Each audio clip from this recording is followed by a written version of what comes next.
Magandang araw sa inyong lahat. Welcome to my YouTube channel, Bisdak Reaction TV. Ngayon balikan natin ang hula ni Madam Rudy Baldwin. Tungkol ito ngayong taon na ito 2025 at tila nagkatotoo na ang lahat. Ito ang kanyang hula noong unang buwan sa taong ito. Una kidlat na may bakas apoy gaya ng lubid pag hinampas sa iyong balat ay may bakat. Ikadalawa tornado na kaya tumangay ng isang baka or tumangay ng isang tao kaya din niyang matumangay ng isang bahay. Maraming nagtatanong, katapusan na ba ito sa mundo? Lindol magpaparamdam na sa bansang Pilipinas kasi malapit na tayo sa sinasabing The Big One. Sayang sulok man sa bansang Pilipinas ay palaging may pagyanig. Ang pagputok sa mga bulkan, ang pagsibol sa bagong mga isla, bagyo sa Pilipinas kung saan ang dinaraanan ng Yolanda babalikan din. At ngayon ito na po ang hula ni Madam Rudy Baldwin na tila nagkatotoo na.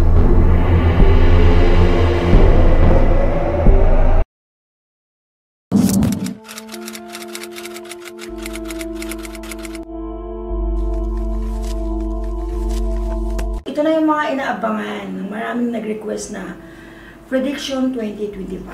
So, ito na. Nagawa ko na kasi nga ito, hindi ko agad ito na-upload kasi last year mas maaga. Ngayon, medyo late konti kasi nga lumabas dun sa vision ko, mga ganong date. So, ganong date ko rin nagawa. So, ano ba ang taong 2025? Okay. Ang taong 2025 ay tinatawag ko siyang 2025 is the biblical awakening. Okay? Ito yung the year of biblical of awakening. So, ibig sabihin, yung mga nangyayari sa Biblia, sa history noon, ay mauulit sa ngayon. So, explain natin nangyayari naman yung ibang nakasulat sa Biblia sa mga normal na tao na tulad natin, pero sa ibang anggulo. Pero ito kasi, itong 2025, much more siya nakapokus na talaga doon sa hamon ng kalikasan. Merong mga himala, merong sakit na makumpara mo siya nung sinauna. Okay? Yung pangyayaring halimbawa, di ba yung nag-post ako about kay Moises na sabi ko na magkukulay pula yung dagat, na which is hindi naman kayo naniwala, di ba? Mostly nag-comment sa inyo, ano yun, Moises, gano'n. Pero nangyari. So, yun pala yung starting. Itong taong 2025, matatawag ko talaga siya ng year of the biblical year of awakening. Kasi bakit? Nangyayari kasi lahat kung ano nakasaad sa Biblia. Okay? Tayong mga tao ngayon, mga milenyo, wala nang pakialam, hindi natin alam yung pag-na-rider, pag-taxi, di ba part na nangyari yan noon. Nangyayari naman sa mga normal nating tao ngayon. Pero ngayon na taon kasi, 2025, talagang ipamukha na ng Diyos sa atin yan. Talagang masasabi mo sa sarili mo na, ano ba, katapusan na ba ng mundo? Ano ba, parang isang bagay, na halimbawa, magbigyan ko siya ng example lang. Kasi tayong mga tao, magtanim tayo ng isang mansanas. Tumutubo siya. Di ba, kahit na alam natin na mansanas yan, minsan yung iba, para bang binabaliwala nila yung kahalagahan ng bunga. Ngayon kasi, taong 2025, talagang ipapakita ng Diyos sa'yo kung ano yung nangyari before, kung gaano siya kapangyarihan, kung baga ipapakita sa buong katauhan na mayroong Diyos. Basta itong taon na to, 2025, maraming himala, maraming milagro, maraming pagbabago na mangyayari. Lalo na yung hamon ng kalikasan. Talagang magtaka ka, mag-isip ka kahit yung sakit na nangyari noon ay makikita mo sa anggulo ngayon. So, itong taong 2025 is the biblical year of awakening. So, handa na kayo. Umpisahan natin muna to sa lalo na yung pagbabago sa tubig, apoy. Kasi di ba may last prediction, mas higher ang earthquake, mas higher ang ganito. Ito ngayon lahat na. Okay? Parang ini-expect ko na maging less, naging worse. Pero, ito yung taon na kung saan ang Diyos mismo ay kakatok na sa harapan mo. Para sabihin sa'yo na kahit gaano ka pa kayaman, mahirap, may pira ka man, pagdating sa Kanya, pag nawala ka sa mundo, wala kang dadalhin na kahit na ano. Kaya nga, naniwala ako sa kasabihan na tayong mga tao, dumaan lang tayo sa mundong ito. Lahat ng meron tayo, hindi natin madadala sa hukay. Hindi mo naman kailangan maging perfecto. Gumawa ka lang ng tama sa kapwa mo. Respeto, yun lang po yun eh. Basta itong taon na to, 2025, maging handa po kayo kasi ito yung taon na masabi ko na yung ibang tao hindi marunong magsimba. Baka ito yung taon makikita ko ng simbahan araw-araw puno. Kasi ito yung taon na gigisingin na tayo ng Diyos eh. Gigisingin na tayo lahat na, hello, may Diyos, andito ako. Hindi niyo pinahalagahan lahat ng bagay ko na binigay ko sa inyo, pinagamit ko sa inyo. Lahat yan babalik sa atin. So, ano na tayo sabi nila, di ba, ang Diyos, madam, ay katahimikan. Bigyan kita ng example. Sa mundo ba, kailan ba nangyari na walang negatibo? Di naman, di ba? So, kailan ba nangyari na ang Diyos ay bumaba sa lupa para sabihin sa harapan ng mukha mo na, oy, ikaw maksidente ka. Di ba wala? Lagi siyang gumagamit ng ibang tao. Kaso nga lang, depende yun sa pananalig natin sa paniniwala. Di ba? So, ito lang masabi ko sa inyo ha. Pakinggan nyo itong prediction ko sa 2025, kailangan nyo maunawaan. Kasi ito na yung taon ng Biblia, is the year of awakening. So, umpisahan muna natin sa hamon ng kalikasan, itong kidlat.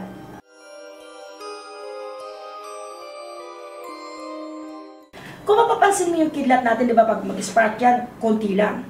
Parang ito lang yung space, pag natamaan ka, hindi siya kumalat. Itong kidlat 2025, iba. Once na tumama siya sa'yo, sa lupa, or either sa bubong, apoy ang dala niya. Pero yung pagtama pa naman niya, alam mo yung lubid na mahaba. Nakita mo yung lubid na mahaba na parang may apoy, na pag hinampas mo siya, bumabakat yung guhit na sobrang haba. Halimbawa, mostly pa naman mostly itong kidlat na to, mostly nangyayari sa China. Nakita ko sa vision ko yan eh. Na once na matamaan yung bubong ng bahay mo, sunog yun. Iba po ang kidlat ng dala ng taong 2025 kasi may kasamang apoy. Kikidlat siya, hindi pwede na, di ba minsan pag nagkidlat sa atin, kidlat lang. Pag may natamaan, wala, kunting usok lang. Ito hindi ho. Mag-iwan ito ng napakahabang bakas. Tapos yung kidlat pa naman na mangyari sa taong 2025 ay hindi po maliit. Puro malalaki ha.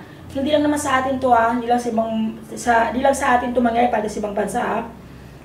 Yung bubong ng bahay, mostly kasi tumaas ang bilang ng sunog sa taong 2025. Pero, ang problema kasi yung hamon ng kalikasan, nagdala din ng apoy. Kasi sa vision ko lumalabas lahat puro kidlat eh. Hindi siya ordinaryong kidlat lang. Ito yung kidlat na masabi mo na first time in the history, nangyayari. Yung, alam mo yung pagtama talaga niya, parang kaya niyang, yung bakas niya mag-iwan ng sobrang haba. Talagang makita mo yung guhit niya. Na kung sino matamaan talaga yun, hindi talaga mabubuhay. Although naman marami naman nagsabi, pag natamaan ng kidlat, talagang namamatay. Pero ito kasi, hindi lang buhay ang dinadali dito, pati yung bahay natin. Pati taniman natin. Okay? Dapat yung mga patay na dahon, uulitin ko, alisin nyo talaga yan. Mostly, maraming bahay na susunog ng dahil sa kidlat. Sa ibang bansa, much more nakakapansin sa China. Kasi ang daming kidlat na tumama doon sa mga kabahayan, pero, nasunog. Kaso lang kasi, kung meron silang ilalagay sa bubong nila, kasama nila na pag tumama ang kidlat, hindi masusunog. Pero sa lahat ng matamaan nun, talagang masusunog. Especially dito sa Pilipinas. Sasabihin nyo talaga na kidlat lang nag-umpisa tapos umapoy na lahat. So maging maingat po tayo ha. Sunod naman natin yung tornado.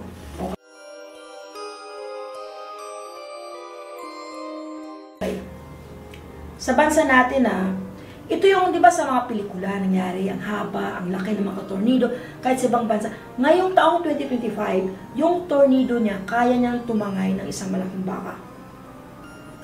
Kaya niyang tumangay ng tao. Ang problema pa lamang dito sa tornado na to, walang pinipiling panahon. Umulan o bumagyo, magka-tornado. Ang tornado nito is, basta kaya niyang humagip ng isang tao, kaya niyang sumira ng isang bahay. Hindi siya maliliit na tornado. Kumbaga, alam mo minsan nangyari, madam, napanood namin sa pelikula yung mga ganyan-ganyan. Malapit lang tayo doon. Kung sa 100%, nasa 80% tayo. 80% mangyari yun na, ganun kalaki Pero mangyayari kasi yun, yung parang tornado na, hindi mo maintindihan parang, basta itong taong 2025, may isip natin, katapusan na ba ng mundo? Kasi bakit ang titindi, ang titindi ng galit ng kalikasan sa atin. Ang titindi yung, mas mas matunog pa yung nangyari ng kalikasan kaysa mga personal nangyari sa buhay ng tao Basta itong tornado na to, pag nakakita kayo nito, umalis na kayo. Kahit 5 tao, kahit 4 na tao, kaya niya bitbitin. Alam Muslim naman, yung iba naman, makakunti lang sa mga tao na pag napanood yung prediction ko, hindi yun mangyayari, malabo yung mangyayari, pero nangyayari. Hindi ko naman dinadalangin na mangyari. Ang dinadalangin ko lang naman is maniwala kayo na may Diyos at mag-ingat kayo. Kasi itong tornado na to, at saka itong kidlat na to, kung ano yung napanood nyo sa pelikula, makikita nyo na sa personal yan. Pati nga sasakyan, nakita ko, mayroon inahampas lang dahil sa tornado. Napakalaking tornado po to ha. So mag-ingat po tayo kasi mangyayari ito sa maulan man o mainit man, bagyo man o wala. Mangyayari po to. Lindol.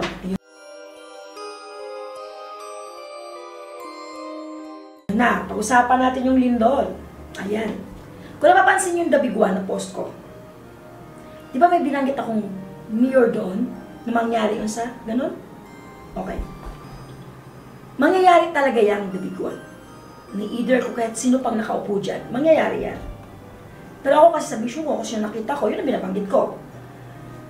Sa taong 2025, yung lindol, mapaparamdam na sa lahat ng sulok ng Pilipinas mayat maya. Bakit? Kasi malapit na tayo sa the big one. Okay?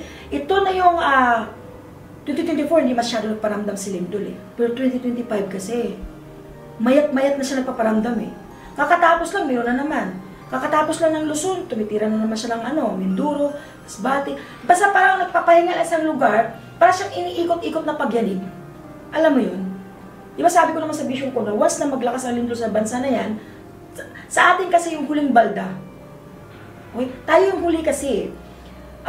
Itong 2025, pag may mga bagay kayo ng mga pigirin, ibaba nyo lang siguro. O kaya lagyan nyo ng might, diba? Yung mga plato nyo, huwag nyo ilagay piso sa pinakamataas. Tapos pag naglindol kayo, dapat dapat nga, pero advice lang sa akin dapat sa isang bahay, maglagay kayo ng yung, huwag lang sa labas, alam mo yung tumutunog sa pintuan yung ganyan.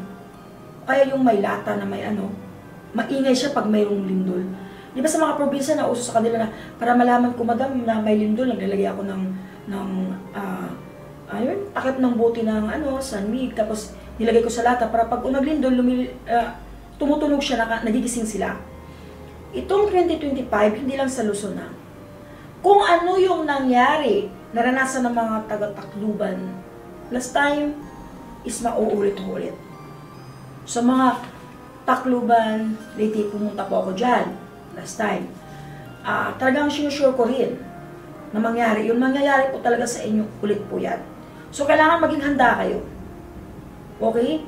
Yung iba na masyado nagpabaya sa lugar nila, I think it's time for you to gumawang gilas na kayo sa lugar niyo. Kasi, kung anong naranasan yung nawala ng time na nag-undoy o lindol o nag-high tide, mauulit po ulit. So, mga Tacloban, Leyte, meron pa akong nakitang kalsada na nabiyak talaga, not just in Luzon. Not just in Luzon, nangyari sa Pangasinan. Hindi ko na binanggit yung lahat ng lugar kung saan. Kung gawag nyo sabihin na ang lindol talaga madam, is normal lang talaga mangyari yun. So, natin sabihin, normal lang yan, nandiyan naman talaga sa mapa yan, yung ba nakikita sa Google yan. Wala po kasing ganun. Hindi naman kasi ako tumitingin talaga doon. Kung ano lang na pinapakita sa akin ng Diyos, yung sinasabi ko. Kaso nga lang, itong taong 2025 is nagmayat-mayat ang lindol eh. Maya-maya talaga siya, yung para bang nakakaba na. Kasi yun na nga yung time na papasok na si The Big One. Kumbaga, palapit na si The Big One eh. At, ito pa, banggitin ko yung Taal. Napansin nyo si Taal, nag-eruption ngayon 2024. Like what I said na 2024 prediction, na si Taal magparamdam kung hindi ganon. Pero sa taong 2025, si Taal ay sasabog na ng sobra na. Kumbaga, yun na yung pinakahuling buga niya. Once na yumanik si Taal, once na si Taal sasabog ng pinakamatinding sabog, matagal yun bago masundan. Kaya itong taong 2025, dapat paghandaan niyo po yan. Whether maniwala kayo sa akin sa hindi, nagpasalamat naman ako sa Diyos na pinakita niya yan, vision na yan. Kumbaga, itong taong 2025, ito na yung pinaka-eruption, yung pinakamatindi, pinakamalakas. At, pagkalipas nun, tatahimik muna ng masundan ito pagsibol ng may sisibol na bagong isla.